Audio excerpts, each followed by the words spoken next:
sa to formovalo nejak už tak v detstve. Podarilo sa mi extraktom lastovičníka v octe vyliečiť niekoľko bradavíc v rodine, vrátane svojej.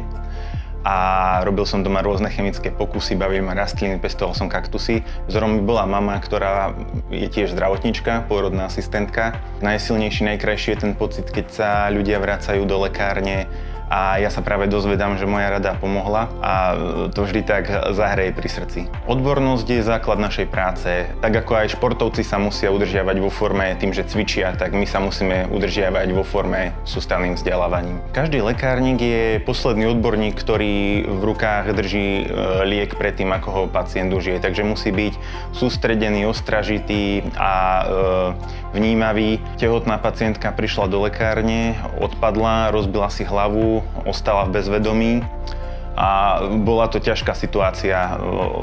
Bol to šok a s vyburcovaným adrenalínom som sa snažil urobiť najlepšie, čo som vedel. No a bola to úľava, keď sa nakoniec prebrala. Teda záchranár mi podal ruku a povedal, že som sa zachoval správne. Život prináša rôzne výzvy, ale aj príležitosti, ako urobiť niečo dobre pre druhých. Takže aj mne veľa ľudí v živote pomohlo a tak sa to snažím posúvať ďalej. Tak sme ľudia, musíme si pomáhať a vtedy bude svet krajší.